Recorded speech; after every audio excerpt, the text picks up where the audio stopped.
कुरान शरीफ की तिलावत करने से इंसान इतना मकाम पाता है कि अल्लाह अपनी मजलिस में ऐसे शख्स का जिक्र करते हैं। अभी रमज़ान शरीफ आने वाला है, थोड़े ही दिन रहते हैं। अल्लाह हम सबको नसीब करे खैर आफियत से रमज़ान की बरक़ात मुक़द्दर से मिलती है। हर रमज़ान को आखिरी रमज़ान समझ के गुजारेंगे तो इंशाअल्लाह हमें वक्त की कदर होगी। तो पता नहीं रमज़ान की घड़ियाँ मिलती हैं, हम में से किसके नसीब में हैं किसके नहीं हैं। हम में से कोई बूढ़ा कोई जवान दावा नहीं कर सकता कि मैं रमज़ान में हूँगा, लेकिन नीयत तो कर सकते हैं। और आप ये अंदाज़ा लगाएं अल्लाह पाक की रहमत का कि बंदा जब नियत कर लेता है, अमल नहीं भी कर सकता तो अल्लाह अमल का अजर इसके खाते में लिख देते हैं।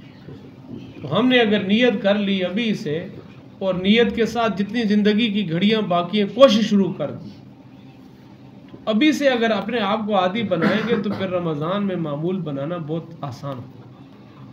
तो अभी से जैसे मैंने 2-3 दिन पहले भी कहा था, कुरान पाक खोले, रोज़ाना 5 मिनट पढ़े। ये कुरान अल्लाह की किताब है, ऐसे समझो कि अल्लाह आपसे बातें कर रहे हैं। ये कुरान पाक की तिलावत ऐसी है, कुरान पाक की तिलावत कसरत से करें। ऐसे ऐसे लोग हमारी इस करीब के वक़्त में गुजरे हैं कि रमज़ान पूरे रमज़ान में 34 कुरान पाक ख़त्म करते थे। 63 कुरान पाक ख़त्म करने वाले इसी सदी के लोग।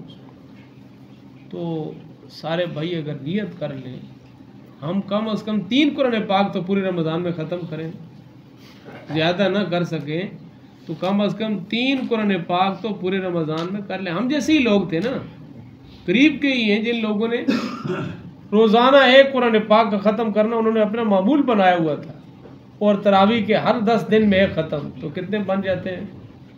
33 कुरान पाक पूरे रमज़ान में बन जाते। ये उनकी ज़िंदगी का लाए अमल था।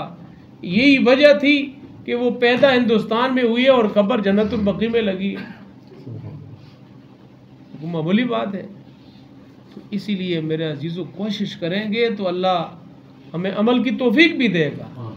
तो क्या फरमाया कि अल्लाह का जिक्र करो और तकवा इख्तियार करो। ये तकवा इख्तियार करने की वसीयत कौन कर रहे हैं? नबी पाक अलैहिस्सलाम सहाबी को कर रहे हैं कि तकवा इख्तियार कर, ये सारी नेकियों की जड़ है।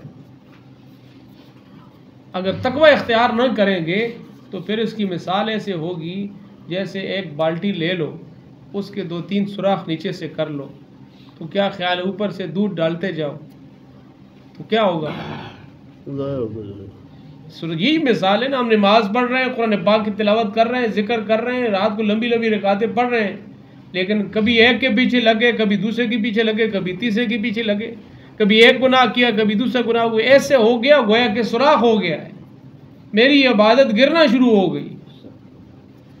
तो हमने इबादत को गिरने से गिराना है। उसके लिए सबसे अहम नसीहत नबी पाक ने क्या फरमाया? मैं तुझे तकवा की वसीयत करता हूँ। अगर तकवा नहीं है फिर नेकियां करते रहेंगे और फिर वो गिरती रहेंगी। सारे भाई करते हैं इंशाअल्लाह। अल्लाह पाक हम सब को इन सारी बातों पर अमल करने की तौफीक अता फरमाए।